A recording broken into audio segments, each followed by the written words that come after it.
రైతులకు కేసీఆర్ చేసిన దానికంటే కేసీఆర్ 10 ఏళ్లలో రైతులకు చేసిన దానికంటే కేవలం కాంగ్రెస్ పార్టీ ప్రభుత్వం 10 నెలల్లోనే 18,000 కోట్ల రూపాయల రుణమాఫీ చేసి 500 రూపాయలు సన్నవడ్లకు బోనస్ ఇచ్చుకుంటూ వడ్లు కొన్న 1-2 రోజుల్లోనే రైతుల ఖాతాలో డబ్బులు జమ చేస్తూ ఆ తర్వాత రైతాంగానికి ఎక్కడ కూడా లోటు లేకుండా ఎప్పటికప్పుడు రైతు భరోసా ఇవ్వడానికి కూడా రాష్ట్ర ప్రభుత్వం సిద్ధమైనటువంటి పరిస్థితుల్లో ఈ విషయాలన్నింటినీ చెప్పుకోలేనటువంటి పరిస్థితుల్లో తెలంగాణలో రాష్ట్ర ప్రభుత్వం ఉండే. కానీ ఖచ్చితంగా ఏం చేసినాం ఈ రైతాంగానికి అనేది చెప్పుకోవాల్సినటువంటి అవసరాన్ని రాష్ట్ర ప్రభుత్వం గుర్తించింది. చాలామంది నిపుణులు కూడా చెప్తున్నటువంటి మాట. గతంలో కేసీఆర్ పావుల పనికి పెడితే బారణ ప్రచారం చేసుకునేది, పావులు కూడా పెట్టకపోయేది. ఓసారి ఒట్టిఏ జీవోలు అంతే, ఒట్టిఏ జీవోలకు పాలాభిషేకాలు చేయించి ఇవాళ తెలంగాణ రాష్ట్రంలో కేసీఆర్ ఏదో బ్రహ్మ పదార్థం అయినట్టుగా ఆయన వ్యవహార శైలి అట్లా ఉండే.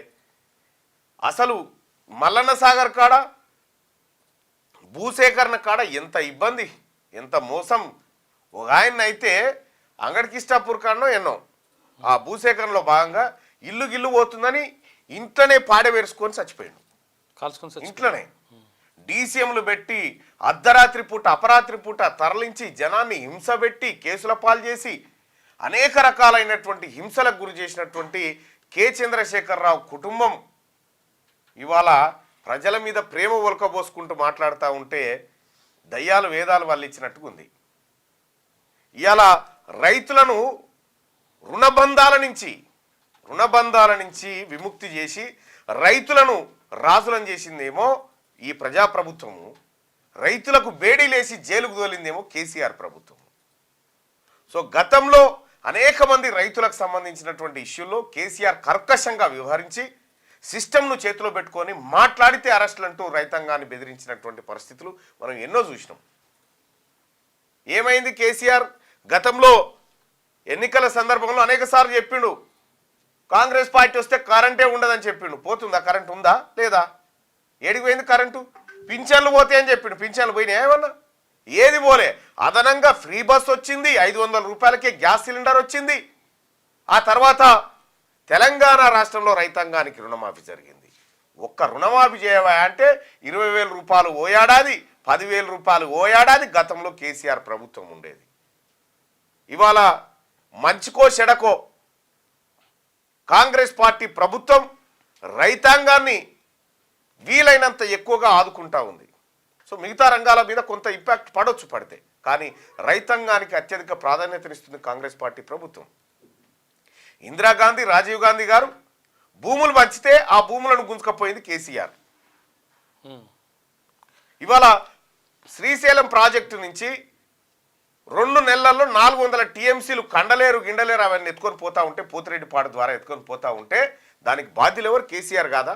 కేసీఆర్ చేయలేదా కార్యక్రమాలన్నిటికీ? రాయలసీమకు పోయి మాట్లాడలేదా నేను రతనాల సీమ చేస్తా అని చెప్పి? వాళ్ళ సిస్టమ్నంతా కొలాప్స్ చేసి రాష్ట్రాన్ని అప్పుల పాలు చేసి ఈడబ్ల్యూఎస్ తీసుకొచ్చిన పుణ్యాత్ముడే కేసీఆర్. తెలంగాణ రాష్ట్రంలో ఈడబ్ల్యూఎస్ అమలు చేస్తూ ఉన్నటువంటి అమలుకు జీవో ఇచ్చినటువంటి వ్యక్తే కేసీఆర్. ఇలా ఈడబ్ల్యూఎస్ వల్ల బీసీ సమాజం ఎంత సత్యనాశనం అవుతుందో, బీసీ నిరుద్యోగులు ఎంత ఆందోళనకు గురవుతూ ఉన్నారో మనం కళ్ళారా చూస్తూనే ఉన్నాం. కాబట్టి తెలంగాణ ప్రజలారా, ఏడాది పాలనకి 10 ఏళ్ల పాలనకి ఒకసారి బేరీ చేసుకోవాల్సినటువంటి అవసరం ఉంది. కరప్షన్ లేదు, కమిషన్లు లేవు. గతంలో కేసీఆర్ 10 రూపాయల పనికి 100 రూపాయలు అప్పచెప్పేది. 100 రూపాయలు అప్పచెప్పి 90 రూపాయలు జేబులు వేసుకునేది. కేశవపురం కడతా అన్నారు, దానికి మొబిలైజేషన్ అడ్వాన్స్ 2,500 కోట్లు ఏమి ఇచ్చిరని తెలిసింది. తెలంగాణ రాష్ట్ర ప్రభుత్వం రాగానే రద్దు చేసి పారేసింది. ఏది? కాంగ్రెస్ పార్టీ ప్రభుత్వం రాగానే. ఇట్లా కేసీఆర్ చేసినటువంటి అనేక పాపాలను కడగడానికి ఈ 10 నెలల్లో 5-6 నెలలు దానికే పోయింది. ఇప్పుడు ఈ కేసీఆర్ పరిపాలనలో ఆయన పాపాలు కడగడానికే 10 నెలలు పోయింది. మిత్తిలు ఆయన చేసిన మిత్తులు, కేసీఆర్ చేసిపోయిన అప్పులు నెలకు 6,000 కోట్లు మిత్తిలు కడతా ఉంది తెలంగాణ ప్రభుత్వం. ప్రజా సంక్షేమం వైపు కనీసం ప్రభుత్వ ఉద్యోగులకు 1 తారీఖు జీతాలు వేయలేనటువంటి పరిస్థితిలో కేసీఆర్ ప్రభుత్వం ఉండే. ఇవాళ ప్రభుత్వ ఉద్యోగులకు 1 తారీఖు రోజు టంచనగా జీతాలు వేస్తుంది కాంగ్రెస్ పార్టీ ప్రభుత్వం. నెలకు వరద పడవ కూడా తెలియదు. అసలు రైతులను రుణాలు తీసుకొని నేను మాఫీ చేస్తా అంటివి. నువ్వు రుణాలు తీసుకున్న తర్వాత రైతు రుణమాఫీ చేయకపోతే వాళ్ళ పాన్ కార్డులన్నీ వాల్యూ లేకుండా బా అందరూ ఎగవేతదారుల కింద బ్యాంకులు వాళ్ళని చూసాయి. నువ్వేం రైతులను ఎగవేతదారులను చేస్తే మేము రాజులను చేసినటువంటి కాంగ్రెస్ పార్టీ ప్రభుత్వం ఇక్కడ ఉందో వైపు. కాబట్టి బీఆర్ఎస్ పార్టీ ఈ డ్రామాలు బంద్ చేయాలి. ఇక లగచర్ల కాడ ప్రజా ఆందోళనను కాంగ్రెస్ పార్టీ గౌరవిస్తుంది. నువ్వేం చేసినావు కేసీఆర్ గారు? ఇందిరా పార్క్ కాడ ధర్నా చౌకే ఉండొద్దని ఎత్తేసినటువంటి మహానుభావుడు నువ్వు. ధర్నా చౌక్ ఎత్తేస్తే ఇదే ముఖ్యమంత్రి కాంగ్రెస్ పార్టీ ముఖ్యమంత్రి గారు ధర్నా చౌక్ కాడికి పోయి గెలిచిన తర్వాత ధర్నా చౌక్ ఉండాల్సిందే ఇక్కడ అని చెప్పి ముఖ్యమంత్రి ఇప్పుడు ఉన్నటువంటి రేవంత్ రెడ్డి గారు ఆ ధర్నా చౌకుల్నే వచ్చి మళ్ళీ మీ బీఆర్ఎస్ పార్టీ వాళ్ళు ధర్నాలు చేసుకొని ఇది పొడుగు ఉంది, ఇది పొడుగు తక్కువ ఉంది, ఇది ఎత్తుంది, ఇది దొడ్డుంది, ఇది లావుంది, ఈ మాటలు. అసలు గురుకులాల్లో ఎన్ని ఫుడ్ పాయిజన్లు మీ ప్రభుత్వ హయాంలో గురుకుల పాఠశాలలు ప్రభుత్వ పాఠశాలలు ఏమిచ్చిరా మీ ముఖానికి? గతంలో వంట చేసే వాళ్ళకి 1000 రూపాయలు ఇస్తే వాళ్ళు ఎట్లా బతుండే? వాళ్ళకు పెంచి కాస్మెటిక్ ఛార్జీలు పెంచి మెస్ ఛార్జీలు పెంచి ఇన్ని రకాలుగా కాంగ్రెస్ పార్టీ గవర్నమెంట్ ప్రజల కోసం పనిచేసుకుంటూ వస్తూ ఉంటే ఆడికి పోయి కలెక్టర్ను తిడతావు. మీలాగా కాంగ్రెస్ పార్టీ నాయకత్వం ఏం కాళ్ళు మొక్కించుకోలే కలెక్టర్లతోటి. కాబట్టి బీఆర్ఎస్ పార్టీ నేను ముఖ్యమంత్రి గారు చెప్తా ఉన్నా, బీఆర్ఎస్ పార్టీ అంత్యక్రియలు అంతర్జాతీయ లాంఛనాలతో చేయాలి. వీళ్ళే బీఆర్ఎస్ పార్టీని ఎట్లాగో బొంద పెట్టుడు తప్పది. బొంద పెడితే దానికి ప్రభుత్వ లాంఛనాలతో చేయరి వాటి అంత్యక్రియలు. ఎవరికైనా యాదుకుందా? ఇంకా దీక్షా దివాస్ అని పెట్టాం. దేనికి సార్ దీక్ష? దేనికి చేసినావు? ఆయాల దీక్షా దివాస్కు సంబంధించి ఇగో నీ దీక్షా దివాస్ చేసినటువంటి సందర్భంలో నవంబర్ 29 రోజు నిజామాబాద్ హాస్పిటల్లో డాక్టర్లు నన్ను బెదిరించిండ్రు. నువ్వు రేపో కోమాలకు పోతావు, ఎల్లుండో కోమాలకు పోతావు, కోమాలకు పోతే బతకవు, విరమించమని చెప్తే నేను విరమించలే. కేసీఆర్ కు ఎట్లాంటి ట్రీట్మెంట్ జరిగింది, ఏ రోజు ఏ గోలు ఇచ్చిరు, ఏ డోస్ వేసిరు, ఈ డోసులతో ఎన్ని రోజులు బతకొచ్చు అంటే ఎల్లకాలం బతకొచ్చు. ఇక కేసీఆర్ దీక్షలు ఎట్లుంటే మీరు ఒకసారి అజిత్ రెడ్డికి ఫోన్ చేశారు. ఏం రా సార్ అంటే ఇప్పుడే వచ్చిండు సార్, వేడిలో స్నానం అయిపోయింది, పెరుగునం రెడీ పెట్టినాం, తింటున్నాడు, అయిపోగానే పోతాం సార్ అన్నాడు. దీక్ష 48 hours దీక్ష అయిపోగానే పోతాం. ఇద్దరు పోయినరు. మళ్ళీ ఫోన్ చేసిన అజిత్ సార్ చేరుకున్నామని. నీ ఇద్దరికి ఫోన్ చేసిన, అరే బాబు పోతే పోటీ ఇప్పుడు కెమెరాలు పట్టుకొని మావాడు చేరుకున్నా అంటే అది మన దీక్ష 48 hours దీక్ష. కేసీఆర్ దీక్ష చూసిరా? పెరగాలి 48 గంటలు దీక్ష కేసీఆర్. ఈడ కేసీఆర్ దీక్ష ఢిల్లీలో ఉన్నాడు దీక్ష చేసిండు. 48 గంటల దీక్ష అంటే పొద్దుగాల 9 గంటలకు 10 గంటలకు వచ్చి దీక్షలు కూర్చోవాలిగా కాదు, సాయంత్రం 6 గంటలకు స్టార్ట్ అవుతుంది దీక్ష. సాయంత్రం 6 గంటలకు స్టార్ట్ అయ్యి అటు ఇటు ఇదాన మీడియా వాళ్ళంతా ఎక్కడ వాళ్ళు అక్కడ జర కెమెరాలు ఆడ పలసబడి పోగానే మెల్లగా ఇంటికి వెళ్ళిపోయినట. అయితే అప్పటికే ఈటీవీ అయినా టీవీ9 సార్ లేడు సార్ దీక్షలు అని అంటే కపిలవాయి దిలీప్ కుమార్ గారు సెక్రటరీ ఉండే ఆయనకు, కేసీఆర్ గారు సెక్రటరీ ఉంటే సార్ మీ సార్ లేడు కదా సార్ దీక్షలు అంటే, అరే మీ దండం పెడతారని ఆయన ఏం చెప్పకు జర పరువు కాపాడు ఆయన జర మన తెలంగాణ అంటే, మరి యాడికి పోయిండు సార్ అంటే ఏం లేదు ఇంటికి పోయిండు, ఇంత తినొస్తాడు అలాగే ఇంటికి పోయినట్టు ఇంత వేడి నీళ్ళతో తానం చేసి ఇంత తిన్నాడు, సరే మంచి మళ్ళీ మబ్బులు వచ్చి కూర్చున్నాడట. మబ్బులు వచ్చి కూర్చొని ఫస్ట్ రోజు అయిపోయింది కదా దీక్ష, రెండో రోజు 10 గంటలకు విరమ. ఇది 48 గంటల దీక్ష కేసీఆర్ గారిది. ఇదే కాదు, ఖమ్మంలో చేసినటువంటి దీక్ష కూడా, ఆ దీక్షకు సంబంధించి కూడా ఒక చిన్నది చూద్దాం.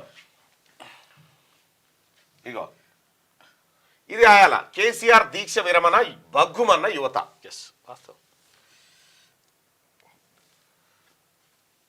కేసీఆర్ దీక్ష విరమణ బగ్గుమన్న యువత, తెలంగాణ ద్రోహి చేతగానితనానికి నిదర్శనం, దుమ్మెత్తిపోసిన విద్యార్థి లోకం, కేసీఆర్ కు వ్యతిరేకంగా నినాదాలు, తెరాస శ్రేణుల్లో నిరుత్సాహం. ఇగో ఇది కేసీఆర్ దీక్ష. ఇక్కడ శివయాత్ర చేసింది. ఇక్కడ ఇగో నిజామాబాద్ లో తెలంగాణ విశ్వవిద్యాలయంలో కేసీఆర్ శివయాత్ర. ఇక్కడ మన ఉస్మానియా యూనివర్సిటీలో మేమంతా ఓయూలో కేసీఆర్ శివయాత్ర, బీఆర్ఎస్ వాటి జెండాను కిందేసి తొక్కిరు. ఊహించిందే అని చెప్పి మాకు సంబంధం లేదని పిడమర్తి రవి ఉసిగొల్పిర్రు వెనక్కి గుంజిర్రు అని చెప్పి ఇంకొకటి ఇక్కడ మనం ఒకటి చూడాలి. కేసీఆర్ పై మండిపడుతున్న విద్యార్థులు. తెలంగాణ రాష్ట్ర సమితి అధ్యక్షుడు దీక్షకు సంబంధించి తెలంగాణ భవన్కు భారీ బందోబస్తు ఏర్పాటు చేశారు. ఎందుకంటే జనమే పోయి కొట్టి తట్టురని. ఇక ఈయన కేసీఆర్ గారు ఖమ్మంలో నిరాహార దీక్ష సంగతి ఒకసారి చూద్దాం. ఆ రోజు వచ్చిన వార్త. డాక్టర్ పాపాలాల్ కేసీఆర్ కు పండ్ల రసం ఇవ్వగా తాగారు. అనంతరం ఏమన్నాడు? నిమ్స్లో కుతికే పట్టిరని. అనంతరం మీడియాలో ప్రజలను ఉద్దేశించి మాట్లాడేందుకు పోలీస్ శాఖకు చెందిన వీడియోగ్రాఫర్ను పిలిపించి సందేశం ఇచ్చి విశ్రాంతి తీసుకున్నారు. ఈలోగా ఆయన కుమారుడు తారక రామారావు, అల్లుడు హరీష్ రావు, అనిల్ కుమార్, ప్రొఫెసర్ జయశంకర్ రావడంతో వారితో కొంతసేపు మాట్లాడారు. ఈ విధంగా కేసీఆర్ 24 గంటల జైలు జీవితం గడిచింది. ఇది ఇలా ఉండగా కేసీఆర్తో పాటు అరెస్ట్ అయిన మాజీ మంత్రి విజయరామారావు, కెప్టెన్ లక్ష్మీకాంతరావు, నాయన్ నరసింహారెడ్డితో పాటు ఖమ్మం జిల్లాకు చెందిన 7 నాయకులు మాత్రం ఆదివారం భోజనం చేశారు. వీరిలో చాలా మంది షుగర్ వ్యాధిగ్రస్తులు ఉండడంతో వీరి కోసం ప్రత్యేకంగా పుల్కాలు, గోధుమ రొట్టెలు, చికెన్ కూర తీసుకొచ్చారు. సోమవారం మధ్యాహ్నం కూడా జైల్లో భోజనం చేశారు. ఇది ఆయాలటి పత్రికలో ఉన్న క్లిప్పింగ్. ఇది అప్పటిదే ఇది తీన్మార్ మల్లన్న కవిత్వం కాదు, సుదర్శన్ గారిది అంతకంటే కాదు, కాంగ్రెస్ పార్టీది అంతకంటే కాదు. ఇది కొన్ని వామ్ వాటర్ తీసుకురా, వేడి వాటర్. అంతా దగ్గు జలుబు అందరికి అట్లే ఉంది కొంచెం. ఈ రకంగా కేసీఆర్ గారి దీక్ష. ఇక ఈడ అయిపోగానే శివయాత్ర చేయంగానే స్ట్రిప్సిలా వామ్ వాటర్ తీసుకురా. అయితే ఇక్కడ దీక్ష అయిపోయింది. ఢిల్లీలో ఇంతకంటే ముందు చేసింది ముందుది అది. ఇది రెండోది. ఈ రెండోది అయిపోగానే ఏం చేసిండు దీక్ష? మొత్తం బగ్గుమని ఎక్కడికక్కడ కేసీఆర్ బొమ్మలు దలగబెట్టే వరకాల. నేనెందుకు విరమించినా? తాగిండు, అయిపోయింది. కేసీఆర్ డాక్టర్ పాపారాన్ కేసీఆర్ పండ్ల రసం ఇవ్వగా తాగారు. మళ్ళా ఏం చేసిండు? అందరూ అన్నారు. తాగిండు. తాగిన తర్వాత ఈ బొమ్మలన్నీ దలగబడతా ఉంటే ఉద్యమం విద్యార్థుల చేతుల్లోకి పోతా ఉంది, మళ్ళా మన నుంచి తప్పిపోతా ఉందని మళ్ళా దుకాణం తెరిచిండు. నేను దీక్ష కొనసాగిస్తున్నా అంటాడు. దీక్ష కొనసాగిస్తున్నాడగానే మెల్లగా అటు చేసి తనలాడి ఖమ్మంకి వెళ్ళి నిమ్స్కు పట్టుకొచ్చారు. నిమ్స్కు పట్టుకొచ్చిన తర్వాత వికారాబాద్ చంద్రశేఖర్ గారు, ఎవరు డాక్టర్ చంద్రశేఖర్ గారు, ఆయన అడిగితే చెప్తారు నిమ్స్కి వచ్చిన తర్వాత ఏమైంది అనేది. ఎందుకంటే పక్క పంటేవుడుగా ఆయన పక్క పంటేవుడు. నిమ్స్లో దీక్ష.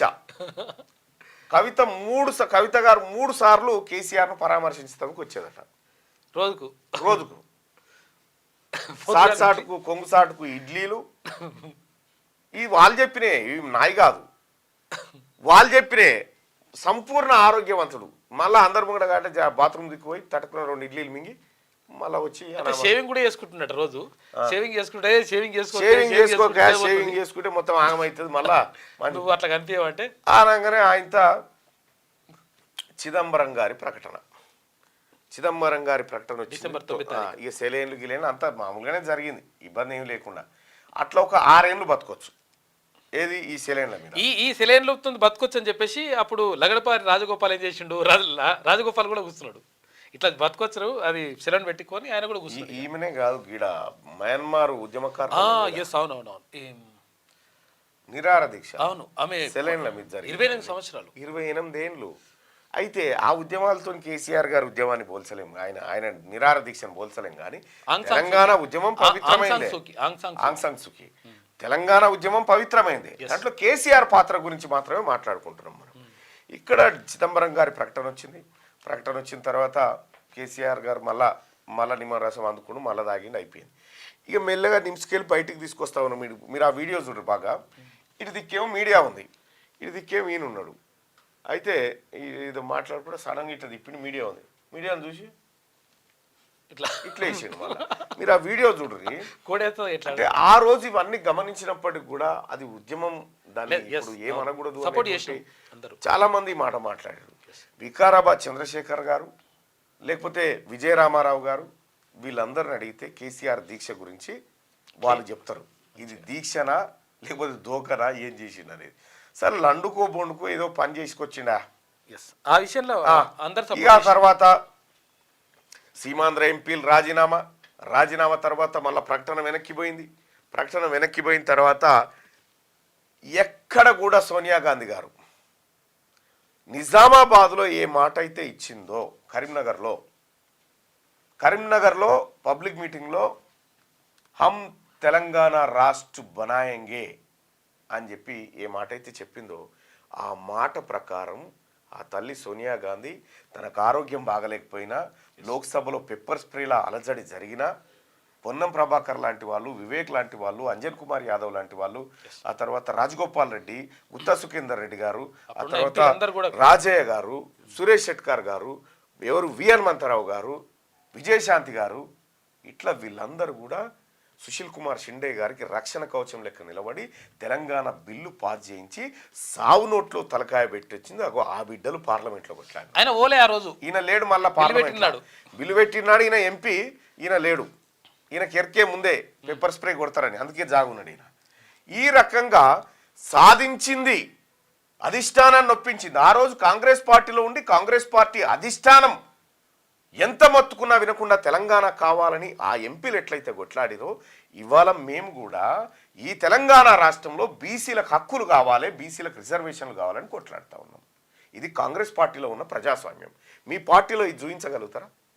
మీ పార్టీలో ఈ సభెత్తన్న ఈ పని ఉంటుందా?